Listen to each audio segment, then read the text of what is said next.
Graça e paz, seja muito bem-vindo em nome de Jesus. Esse é o nosso tempo de mesa, um momento onde juntas nós vamos meditar na palavra de Deus. E hoje eu quero convidar você a pegar sua Bíblia para meditar junto comigo em João 3. Nós vamos ler agora a parte 2. Então eu gostaria que você fosse até onde está guardada a sua Bíblia, pegasse para acompanhar comigo versículo a versículo. Que trouxesse também um caderno para você deixar registrado as suas anotações. Eu estou aqui com o meu, e eu gostaria que você tivesse também o seu caderno de experiências com o Senhor, de aprendizados com o Senhor.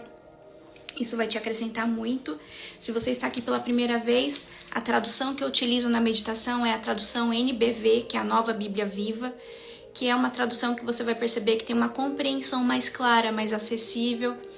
E várias amigas de Jesus aqui já investiram também nas suas, porque verdadeiramente é uma leitura mais fluida, que vai fazer você sentir vontade de avançar mais na palavra de Deus, de meditar mais. Tem algumas traduções que travam a nossa compreensão. Essa não, ela destrava a sua compreensão. Então vale a pena, talvez você se dá de presente de Natal essa Bíblia. Se depois você quiser o link, você pode me chamar no privado que eu te envio o link. Por aqui eu não consigo, mas eu posso te enviar depois no privado para que você tenha também a sua NBV. Glória a Deus pela vida de cada uma que está chegando. Deus seja louvado, que bom que você está aqui, sensível à voz do Senhor. Então hoje nós vamos meditar em João 3, a partir do versículo 22, Ontem a gente meditou João 3 até o versículo 21, e hoje nós vamos meditar a partir do versículo 22. Mas antes vamos orar e pedir ao Senhor para nos abençoar nesse encontro, para ministrar os nossos corações em nome de Jesus. Se você puder, feche seus olhos e entre em concordância comigo nessa oração. Pai querido, obrigada, Senhor, por essa manhã na Tua presença. Tu és digno de toda a honra, toda a glória, todo o louvor do nosso coração, Senhor. Nós te exaltamos, Senhor, neste lugar. Que a Tua presença, Senhor, venha nesse momento pairar sobre nós. Que cada coração aqui, Senhor, seja envolvido pela Tua glória, pela Tua graça, pela Tua direção, por um discernimento do alto do Teu trono, Pai. Fala conosco nessa manhã. Nós queremos aprender mais de Ti, nós queremos nos tornar mulheres mais sábias, mulheres mais virtuosas, Senhor, mulheres mais cheias, Senhor, da graça, do entendimento da Tua palavra. Fala conosco, Pai, ministra os nossos corações. Nós precisamos, Senhor, da verdadeira nutrição para nossa alma, que é a Tua palavra. Nós consagramos a Ti, Senhor, esse encontro dessa manhã e te pedimos que Teu Espírito Santo venha nos dirigir, venha nos dar clareza. Onde nos faltar entendimento, que o Senhor venha liberar sobre nós. Assim eu oro em nome de Jesus. Amém e amém. Então hoje nós vamos meditar em João 3, parte 2, a partir do versículo 22. Eu tenho dividido assim em duas partes, porque eu percebo que alguns capítulos têm dois assuntos totalmente diferentes, ou duas histórias diferentes, distintas. Então eu acredito que fica mais... Fica melhor um encontro mais menor, e que a gente fique com uma história por vez, com uma meditação por vez. Glória a Deus pela sua vida, que bom que você está aqui. Então vamos lá, a partir do versículo 22, João 3 diz assim: Depois disso, Jesus e seus discípulos foram para a região da Judéia, onde passou um tempo com eles e batizava. Nessa época, João, e esse João que está sendo dito aqui não é o João apóstolo que escreveu esse livro, mas o João Batista, que era precursor de Jesus. Então, nessa época, João Batista também batizava em Enom, perto de Salim, porque ali havia bastante água e o povo vinha para ser batizado. Isso ocorreu antes de João ser preso. Versículo 25. Um dia, alguém começou uma discussão com alguns dos discípulos de João Batista sobre a cerimônia da purificação. Versículo 26. Eles foram falar com João Batista, e lhe disseram: Mestre, o homem que o Senhor encontrou no outro lado do Rio Jordão, e esse homem que eles estavam se referindo, o homem que o Senhor encontrou do outro lado do Rio Jordão, era Jesus. E olha só, ele veio e disse: o homem que o Senhor encontrou no outro lado do Rio Jordão, aquele do qual o Senhor testemunhou, também está batizando. E todos estão indo atrás dele, em vez de virem a nós aqui. Uau!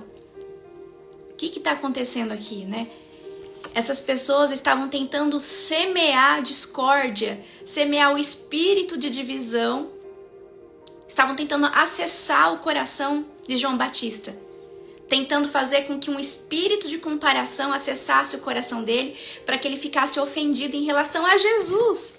Olha que coisa absurda. E como existem essas pessoas, né, que tentam acessar o nosso coração, que tentam de forma sorrateira, né, nos ofender. Pessoas que aparentam estar querendo nos ajudar, mas na verdade elas estão querendo acessar o nosso coração com a ofensa. Estão em concordância com o mal. Então, essas pessoas foram falar com João Batista e lhe disseram: Mestre, o homem que o Senhor encontrou no outro lado do Rio Jordão, aquele do qual o Senhor testemunhou, também está batizando, e todos estão indo atrás dele, em vez de virem a nós aqui. Então, em outras palavras, essas pessoas foram até João Batista, né, e levar um mexerico, né, levar um espírito de confusão, de divisão, de discórdia. E é como se nos dias de hoje, né, se fosse hoje, eles estariam dizendo assim: Mestre, você viu o Instagram de Jesus? Você que batizou ele, você que apresentou ele para o público, e agora ele tem mais seguidores que você. A igreja dele está maior que a sua, mestre. Olha isso. Pessoas que estão ali, né, sendo discipuladas, que estão recebendo um maná do céu, se permitindo serem agentes do mal, né, agentes de divisão. Em nome de Jesus, se você tem esse hábito de ficar pegando uma conversa aqui, levando ali, colocando, né, sugestões do mal na cabeça de alguém, sugestionando um espírito de comparação, sugestionando um espírito de divisão, se arrependa hoje e pare com isso. Você não está contribuindo com o reino de Deus. Então é como se esses discípulos, né, de João Batista, essas pessoas que estavam ali, chegassem para ele e falassem, nos dias de hoje, né? Mestre, o senhor viu o Instagram de Jesus? Tá com mais seguidores do que o seu. Olha só, o Senhor batizou ele, o Senhor apresentou para o público e ele agora tá com mais seguidores. Isso não é justo, olha isso. A igreja dele tá maior que a sua, mestre. Então tem pessoas que se aproximam de nós, parece que ela tá com uma boa intenção, mas não, a intenção por trás é maligna. Mas veja o que João Batista respondeu: que você receba essa sabedoria do Senhor, essa humildade, né? Eu amo João Batista quando eu vejo as respostas dele, né? O espírito de servo que ele tinha. Versículo 27, João respondeu: o homem não pode receber nada se do céu não lhe for concedido. Uau! O que ele está dizendo aqui para os seus discípulos? Ele está dizendo assim, o que Jesus está fazendo é permissão de Deus na vida dele. Eu não tenho que me comparar. Eu sou precursor de Jesus. Eu preparei o caminho para ele. Eu sou amigo dele.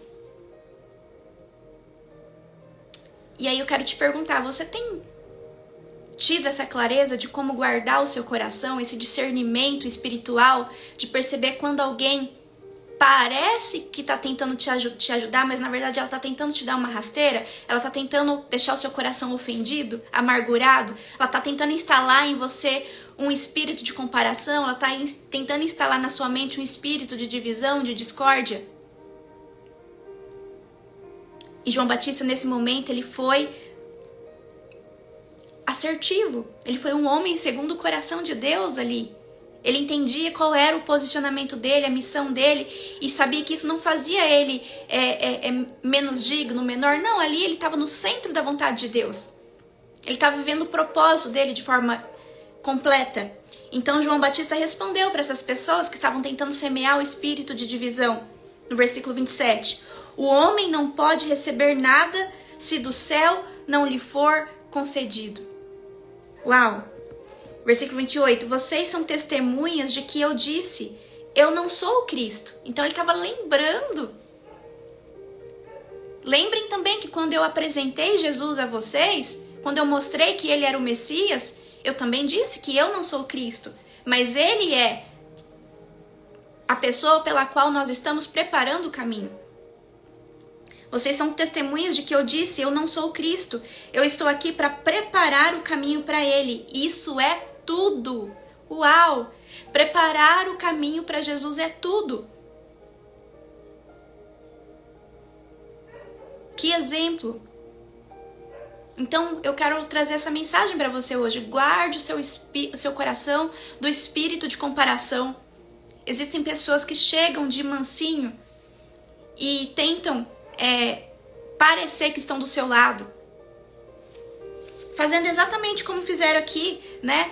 Mestre, você que batizou Jesus, você que apresentou ele para todo mundo e agora a igreja dele tá maior que a sua, agora ele tem mais seguidores. Então parece que aquela pessoa tá do seu lado, né? Mas não está. E o que a gente pode aprender com João Batista como mulheres, como esposas principalmente, né? Lá em Gênesis 2:18, eu vou abrir aqui com vocês em Gênesis 2:18.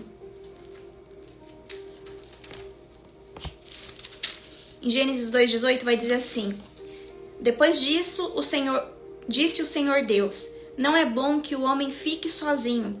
Vou fazer para ele uma companheira, uma auxiliadora que lhe corresponda. Então, nós mulheres, nós esposas, nós fomos chamadas pelo Senhor, nós fomos criadas pelo Senhor para auxiliarmos o nosso marido, para servirmos ao nosso marido. Se você for lá em Efésios 5:22, deixa eu ver se eu encontro aqui, achei.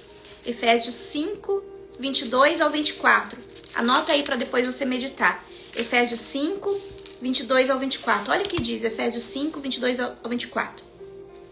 Vocês, esposas, devem ser submissas à orientação dos seus maridos, do mesmo modo como se submetem ao Senhor.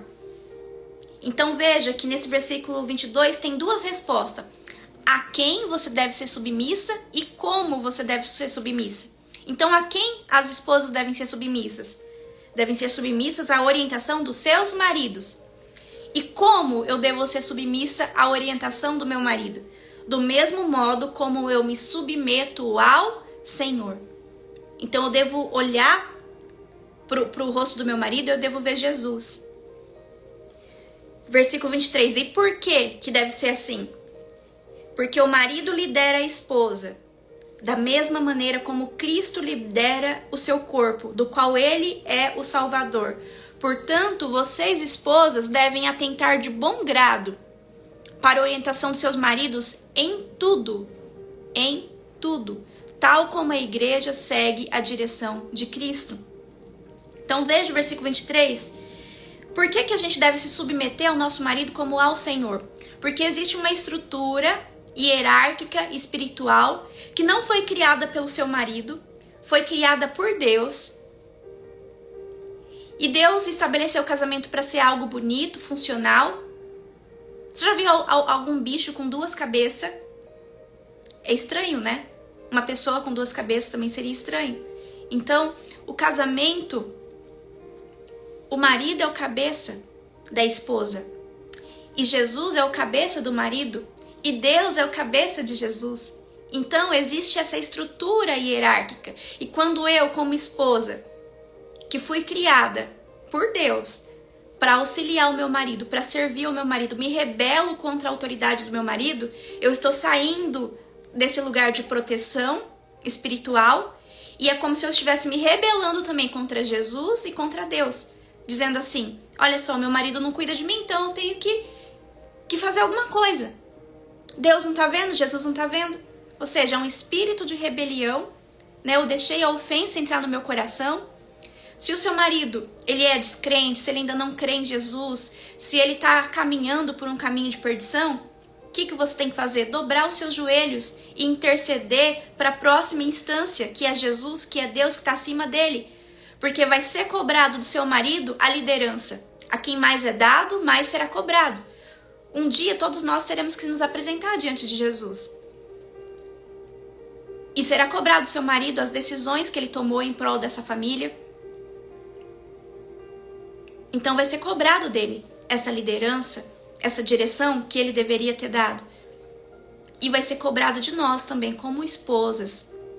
Se nós somos submissas, se nós auxiliamos o nosso marido, se nós servimos o nosso marido, se nós ajudamos ele nos momentos de dificuldade, porque uma pessoa só pode ajudar a outra quando a outra está precisando de ajuda. Então, guarde esses dois versículos, Gênesis 2:18 e Efésios 5:22 e 24. E medite sobre ele, sobre o seu papel, né, dentro do seu casamento, para que você possa experimentar a boa, perfeita e agradável vontade de Deus. Muitas vezes nós não estamos fluindo, nós não estamos recebendo as bênçãos do Senhor, porque nós estamos quebrando princípios. Experimente entregar o presente da liderança nas mãos do seu marido. Talvez seu casamento está disfuncional, está com duas cabeças. Ou o seu marido está sendo liderado por você. E esse não é o plano que Deus tem para cada uma de nós. Seu marido nunca vai reivindicar o lugar de autoridade dele, de liderança. Você precisa entregar esse presente para ele. Você precisa decidir se submeter confiando que acima dele está Jesus, acima de Jesus também está Deus. E se o seu marido falhar, pode ter certeza que Deus vai agir em seu favor, porque você está sendo submissa, porque você está aplicando um princípio imutável da palavra de Deus. Mas se você se rebelar, você vai ficar vulnerável, um alvo fácil para Satanás. Então nunca se rebele contra uma autoridade. Efésios 5:22 até o 24. Então, continuando, nós temos muito que aprender, né, com João Batista. Veja, ele não estabeleceu uma comparação. Olha o que ele diz aqui no versículo 28. Vocês são testemunhas de que eu disse, eu não sou Cristo. Eu estou aqui para preparar o caminho para ele, e isso é tudo. Talvez eu e você temos que dizer, eu não sou meu marido. Eu estou aqui para ajudá-lo, para auxiliá-lo, para servir a minha casa, a minha família, para ajudá-los no momento difícil, e isso é tudo. Isso é tudo. Continuando, versículo 29. A noiva irá para onde o noivo está. Os amigos do noivo alegram-se com ele. Olha que coisa linda, né? Esses discípulos de João Batista vieram tentar inflamar, né? Acessar o coração de João Batista com ofensa. E dizendo assim, mestre, você batizou Jesus, apresentou ele para nós, né? Apresentou ele para o povo. E agora eles estão com mais seguidores que você. A igreja dele está maior que a sua. E Jesus está lembrando e dizendo, a noiva vai para onde o noivo está. E Jesus é o noivo. E os amigos do noivo se alegram com ele. E aí ele está dizendo, eu, João Batista, sou amigo do noivo. E eu me alegro com esse crescimento. Por quê? Porque o que ele está fazendo é permissão de Deus na vida dele. Ele está vivendo um propósito. E eu estou vivendo o meu. E aí ele diz, eu sou amigo do noivo. Quem aí também é amiga do noivo? Quem aí também é amiga do noivo? Amiga de Jesus? João Batista está dizendo, eu sou o amigo do noivo, estou cheio de alegria com o sucesso dele. Ele deve se... E aqui esse versículo 30 é tão maravilhoso, esse versículo 30 deve ser... deve queimar nos nossos corações. Ele diz assim, ele, Jesus, deve tornar-se cada vez maior e eu devo diminuir cada vez mais. Uau! Que ele cresça e que eu diminua. Que ele apareça e eu me constranja, como diz o louvor. Versículo 31 diz, aquele que veio do céu é maior do que qualquer outro. Ele está dizendo para os seus discípulos, vocês não estão entendendo, ele veio do céu, ele é maior que qualquer outro, nós estamos aqui só preparando o caminho para o noivo. Aquele que é da terra pertence à terra e fala das coisas da terra. Aquele que vem dos céus é mais importante do que todos. Jesus é o nome sobre todo o nome. Ele é mais importante do que todos. Versículo 32. Ele fala do que viu e ouviu, mas são poucos os que creem no que ele fala. Versículo 33. Aqueles que creem nele descobrem que Deus é a fonte da verdade. Uau! Então nós somos A geração de João Batista, chamadas para cuidar da noiva de Cristo. Você que está aqui nessa live, você foi chamada para cuidar da igreja de Jesus, preparando ela para aquele grande dia em que Jesus voltará. Você foi chamada por Deus para ser ministra da palavra dele, para preparar a sua casa, a sua família, para o grande dia em que o noivo virá. Como está a sua casa? Como estão os seus filhos? Como está o seu marido? Às vezes você tem o sonho de montar um ministério de mulheres, né? Um grupo de mulheres. Você sente queimar isso no seu coração. Mas primeiro, prepara a sua casa, prepara o seu coração, prepara o seu marido, prepara o seu filho. Porque um dia, quando Jesus voltar, ele não vai perguntar em quantas lives sobre Jesus você participou, mas vai perguntar onde está a sua casa, como está a sua casa, onde está o seu marido, onde estão os seus filhos. Você vai precisar prestar contas daquilo que ele confiou nas tuas mãos. A palavra de Deus diz: ensina a criança no caminho em que deve andar, e até quando for velho não se desviará dele. O que é ensinar no caminho? Você tem que estar no caminho. Você tem que ser exemplo. Você precisa se tornar cada dia uma mulher mais sábia, uma mulher mais virtuosa. Cada dia mais Jesus deve crescer dentro de você e a sua carnalidade deve diminuir. Cada dia você deve declarar isso, assim como João Batista. Que ele se torne cada vez maior, que ele cresça e que eu diminua cada vez mais. Então, nós somos a geração de João Batista chamadas para cuidar da noiva de Cristo. E às vezes a gente quer cuidar de uma multidão, às vezes a gente quer cuidar de outras pessoas de longe, mas os de perto ainda não estão cuidados. Então, comece pelos seus. Comece pelos seus. Você foi chamada como ministra da palavra de Deus. Você está sendo despertada nesse momento para preparar sua casa para o grande dia em que o noivo Jesus virá. Você está sendo chamada para ser amiga do noivo, para viver uma vida de intimidade com ele. E através da sua experiência, do seu caminhar, do seu testemunho de vida, muitas vezes você não precisa dizer nada, porque os seus comportamentos dirão tudo. O seu novo eu, a sua nova forma de pensar, agir e sentir, vai dizer tudo. O nosso maior e melhor testemunho e pregação, a nossa maior e melhor pregação, é o nosso comportamento, o nosso estilo de vida. Então você tem um chamado especial para ser amiga do noivo, para ser amiga de Jesus. E você tem um chamado especial para impactar a sua casa, para preparar a sua casa para a volta de Jesus. Você tem feito um culto no seu lar? Você tem momentos de gratidão com a sua família? Quando vocês se sentam para fazer uma refeição, vocês oram, vocês agradecem, vocês consagram aquela refeição ao Senhor? Quando você acorda, qual é o seu primeiro pensamento? Você consagra o seu dia ao Senhor? Antes de dormir, o seu coração está grato ao Senhor?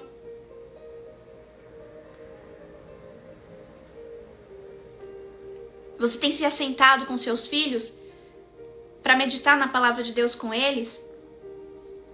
Ensina a criança no caminho. Não adianta você falar: menino, você tem que orar, menino, você tem que ler a Bíblia, menino, você tem que ir à igreja. Não, eu preciso estar no caminho.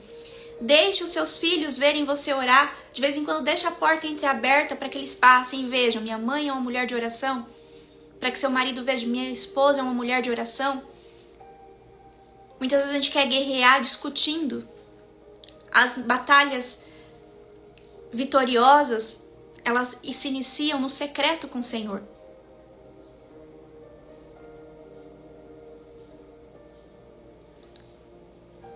E muitas vezes a gente quer ganhar muitas pessoas, mas a palavra de Deus diz que para Deus uma alma vale mais que o mundo inteiro. Então a alma do seu filho, a alma do seu marido, a alma de alguém que você ama vale mais para Deus que o mundo inteiro. Então, comece pela sua casa, comece pelos seus. Não desista, não deixe seu coração ficar ofendido. Não permita que pensamentos: eu já tentei, ele é grosso, ele não me ouve. Peça ao Espírito Santo de Deus para encher o seu coração do amor, para te dar lentes espirituais para você enxergar a vida dele com amor, como Jesus vê. Jesus foi capaz de se entregar em sacrifício, de morte, morte de cruz, para que seu marido, para que seu filho, para que essa pessoa que você ama tivesse vida e uma vida eterna. Então, se Jesus foi capaz de entregar tudo, entregue também o seu orgulho. Entregue também a desonra. Sabe?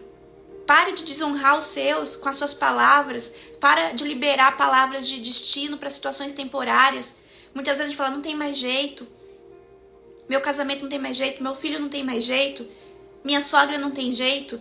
Minha cunhada não tem jeito. Para de liberar palavras de destino para situações temporárias. Entre em concordância com a palavra de Deus. A vontade do Senhor é que todos se salvem.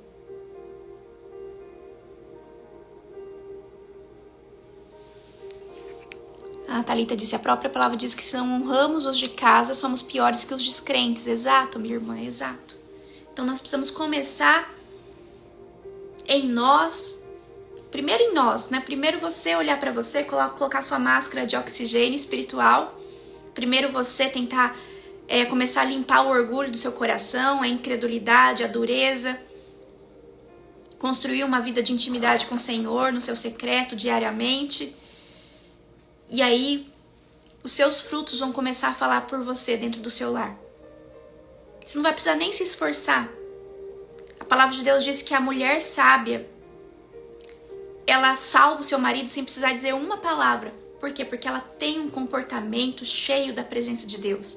E quando você carrega a presença, você tem o sensor da presença. Quando alguém chega diante de você, as portas se abrem. Por quê? Porque a presença vai adiante de você. Não é na sua força, não é na sua capacidade. Mas é o Espírito Santo de Deus que vai à frente, vai adiante de nós e convence. E pode convencer o seu marido, o coração dele da injustiça, do pecado. E muitas vezes a gente quer convencê-los com meras palavras, quer convencer com razão. Isso não vai funcionar. E agora a gente vai aprofundar um pouco mais. No versículo 33 diz assim, aqueles que creem nele descobrem que Deus é a fonte da verdade, pois sendo enviado por Deus, ele fala as palavras de Deus, porque ele dá o Espírito sem medida nem limite.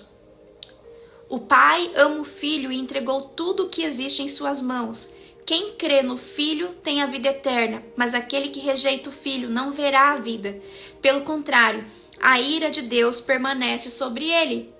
Quem aí crê em Jesus? Tem alguém aí que crê em Jesus? Levanta a mãozinha, manda um foguinho. Fala, eu creio.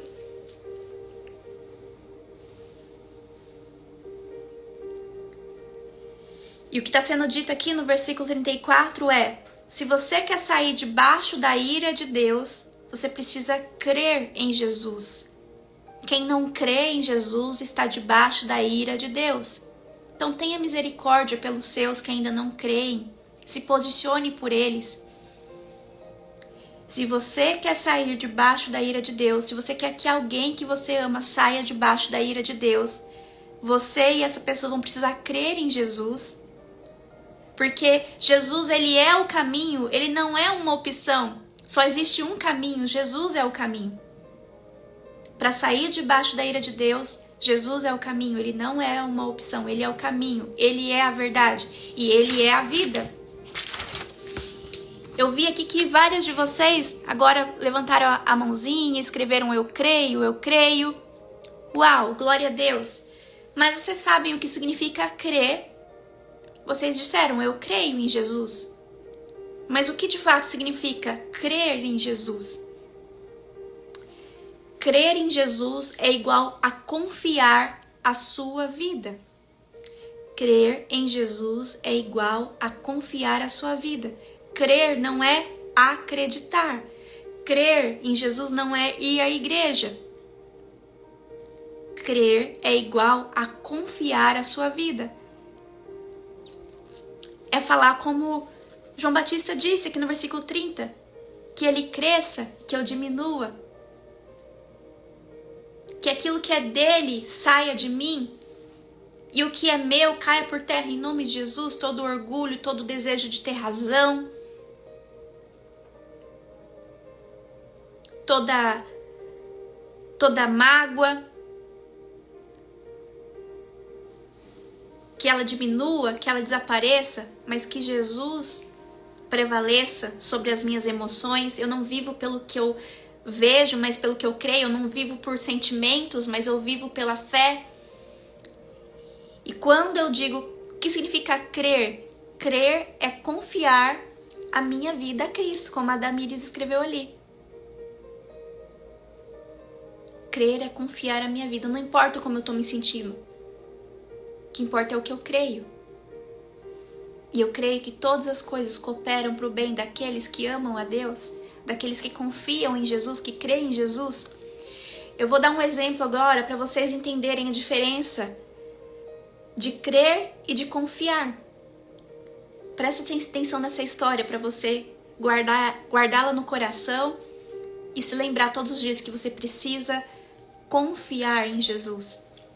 Então havia um repórter que foi entrevistar um homem especialista em caminhar em corda bamba, um especialista em equilíbrio. E esse homem especialista em caminhar sobre a corda bamba, ele amarrou uma corda em um prédio de um lado da rua e uma outra corda do outro lado da rua em um outro prédio.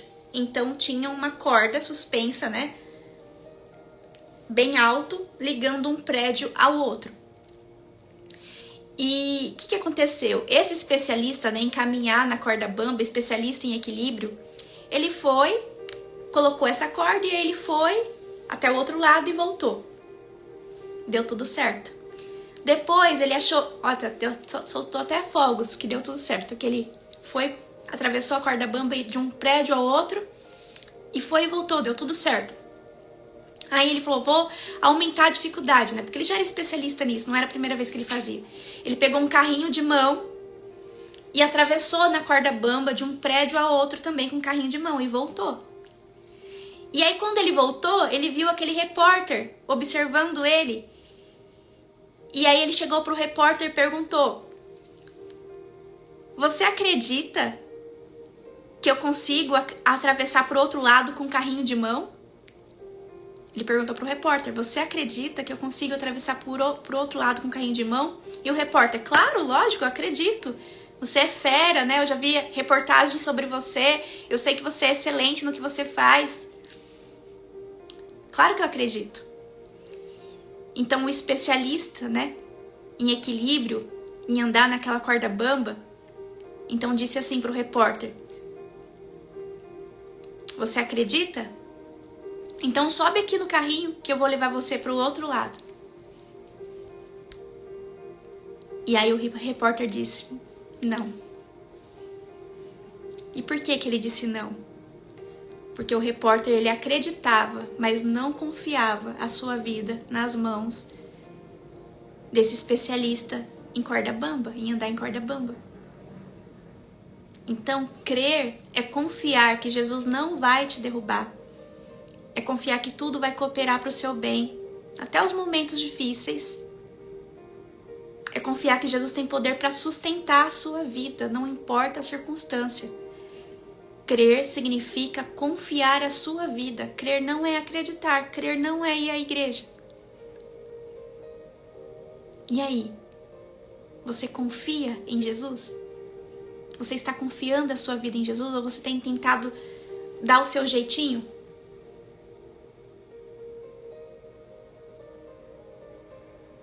Ou você diz que crê, mas os frutos são diferentes da confiança verdadeira. Então isso é crer. Crer é confiar a sua vida. É saber que Jesus nunca vai te derrubar, que todas as coisas cooperam para o seu bem e que Ele tem poder para sustentar a sua casa, a sua família. Que os que olham para Ele não ficam frustrados, ficam radiantes de alegria. No tempo certo vão se cumprir as promessas. Ele não é homem para que minta, nem filho do homem para que se arrependa. Se Ele prometeu, vai acontecer. As circunstâncias não alteram as promessas. As circunstâncias não alteram as promessas. Se Ele diz que você vai chegar do outro lado, você vai chegar do outro lado. Não importa se é numa corda bamba, mas você vai chegar. Confie a sua vida a Jesus. Plenamente, 100%. Peça a Ele, fala, Pai, me ajuda a confiar. Pai, eu já fui tão marcada na minha infância, eu já fui tão enganada que para mim é uma dificuldade. Fala isso com o seu melhor amigo. Você é chamada para ser amiga do noivo. E ele sabe, ele conhece a sua estrutura, conhece o seu coração.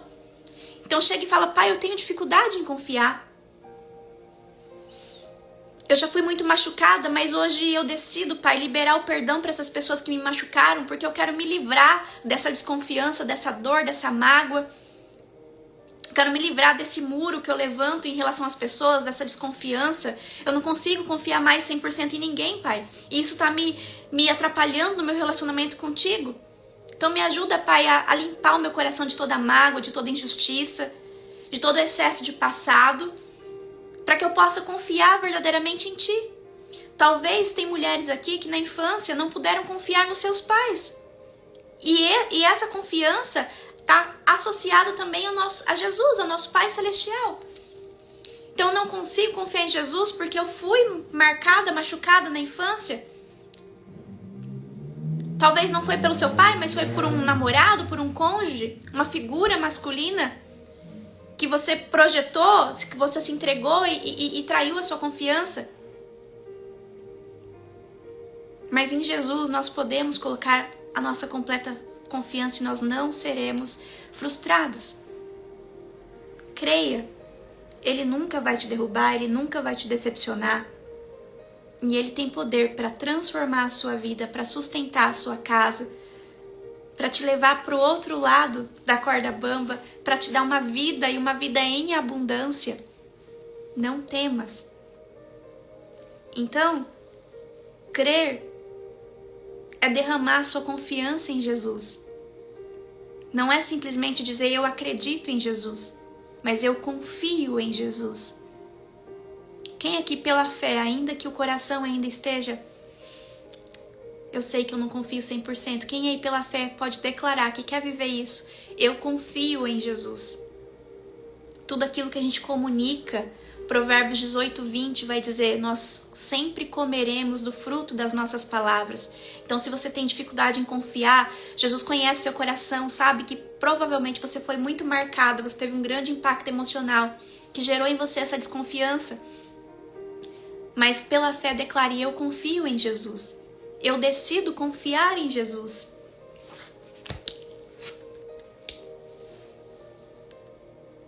Glória a Deus. E toda vez que vier os pensamentos de ansiedade, de medo, de preocupação, declare para sua alma, eu confio em Jesus. Eu sei que Ele tem poder para me levar para o outro lado da corda bamba. Ele sustenta a minha vida, Ele não vai deixar que essa situação me cause dano. Jeremias 29:11 diz, eu é que sei os planos que eu tenho a seu respeito, são planos de paz, de esperança, de te dar um futuro certo, de prosperar o seu caminho. Então os pensamentos de Deus sobre você são bons pensamentos, confia nele. Decida confiar em Jesus, confiar é diferente de acreditar. Confie a sua vida, derrame toda a sua confiança nele.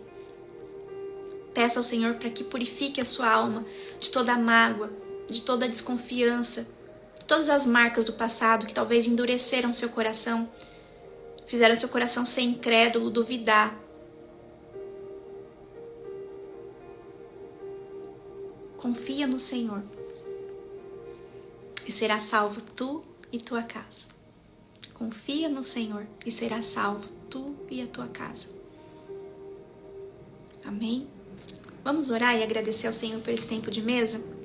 Pai querido, obrigada, Senhor, por nos ensinar. Obrigada por tratar o nosso coração, por nos lembrar, Senhor, da verdade da Tua palavra, por nos revelar a Tua verdade, Senhor.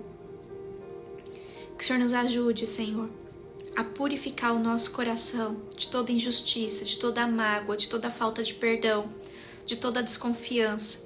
Entra, Pai, e faz uma faxina completa dentro de nós, porque nós precisamos, Senhor, nos livrar de todo esse lixo emocional, para que nós verdadeiramente possamos viver a Tua boa, perfeita e agradável vontade, para que nós verdadeiramente venhamos confiar em Ti, na Tua graça, no Teu favor, no Teu amor por nós. Limpa, Senhor, a nossa mente de todo pensamento disfuncional, de todo pensamento de dúvida, de tudo aquilo que não provém de Ti.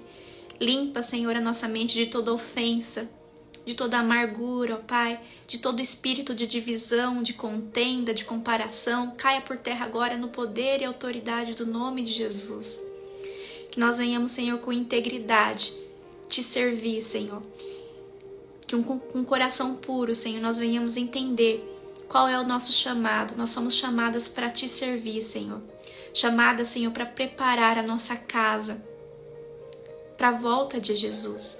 Ó Pai, nos enche, Senhor, com a Tua graça, nos dê capacidade, Senhor, para que nós venhamos dar bom testemunho dentro do nosso lar, para que nós venhamos nos tornar mulheres exemplares, Senhor, esposas exemplares, mães exemplares segundo o Teu coração, ó Pai. Nos ajuda, Senhor, a vencer a nós mesmas, que nós venhamos ser mulheres submissas em tudo aos nossos cônjuges como ao Senhor, porque nós entendemos, Senhor, que há uma hierarquia espiritual, onde Deus é o cabeça de Cristo, Cristo é o cabeça do nosso marido, e o nosso marido é o nosso cabeça, ó Pai. Que nós venhamos, Senhor, verdadeiramente honrar essa hierarquia e desfrutar, Senhor, desse lugar de proteção que o Senhor nos colocou. Que nós venhamos verdadeiramente, Senhor, servir ao nosso cônjuge, nos submetermos a Ele como ao Senhor, que nós venhamos ser ajudadoras, Senhor, dos nossos cônjuges, que nós não venhamos ser mulheres murmuradoras, críticas, mas que tudo aquilo, Senhor, que nós percebermos que está desalinhado da Tua palavra, que nós venhamos entender que é o Teu Espírito Santo nos revelando motivos de oração, para que nós venhamos, ó Pai, salvar a nossa casa, salvar o nosso marido. Se por acaso tem alguém aqui, Senhor, com um marido descrente, com filhos descrentes, que o Senhor encha, Senhor, esses corações de capacidade, de graça e de poder, Senhor, para vencer, Senhor, os impulsos da carne e se tornar uma mulher segundo o Espírito Santo de Deus, dirigida pelo Espírito Santo de Deus. Uma mulher segundo o Teu coração, ó Pai. Uma mulher que não vive e não reage por sentimentos, mas que vive e age pela fé em Ti, que confia o seu coração completamente em Ti, que crê, Pai, verdadeiramente nas Tuas palavras, que ela e sua casa servirão ao Senhor, que ela e sua casa, Senhor, serão salvos, que crê, Senhor, que há uma promessa de vida e vida em abundante sobre ela, sobre a casa dela, sobre a família dela. Ó Senhor, nos ajuda a confiar completamente em Ti. Nós entregamos, Senhor, esse dia nas Tuas mãos, para a honra e glória do Teu nome.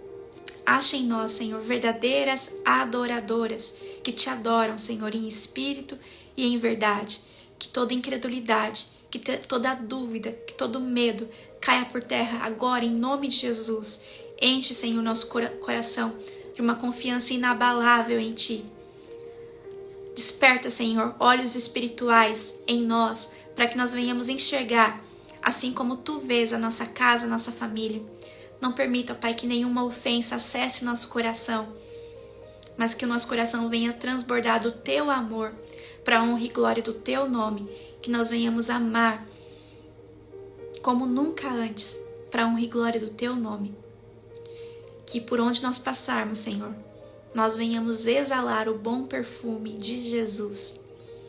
Que cada dia, Senhor, nós sejamos mais parecidas com Cristo, que Ele cresça em nós e que o nosso velho eu, os nossos velhos comportamentos diminuam. Que Jesus cresça e que nós venhamos nos constranger com tamanha glória que vai se manifestar no nosso lar. Porque quando a presença de Deus chega, as trevas se dissipam, porque Jesus é a luz do mundo. As trevas não conseguem resistir à luz. Ó Pai, nos ajuda, Senhor, a ser sal na nossa terra, na nossa casa, e luz na nossa casa. Para a honra e glória do Teu nome, eu oro. Em nome de Jesus. Amém e amém. Glória a Deus, Deus seja louvado. Que bom que você escolheu estar aqui nessa manhã, minha irmã. Se essa palavra ressoou no seu coração, compartilhe com alguém, né? Seja instrumento nas mãos do Senhor, abençoa a vida de alguém, Entenda que para Deus, essa alma, né, essa pessoa que você está compartilhando essa mensagem vale mais que o mundo inteiro. Né? Deixa o Espírito Santo falar. Muitas vezes a gente quer falar, mas compartilha. O resto é com o Espírito Santo. Ele completa a obra, né? Que nós venhamos ser instrumentos e Ele vai completar a boa obra que Ele começou em nós e através de nós. Deus abençoe sua casa, sua vida. Que você viva um dia de céus abertos para a honra e glória do Senhor. E amanhã a gente volta a se encontrar aqui às 10 da manhã para nós meditarmos juntos em João 4. Deus te abençoe em nome de Jesus. Um excelente dia cheio da presença.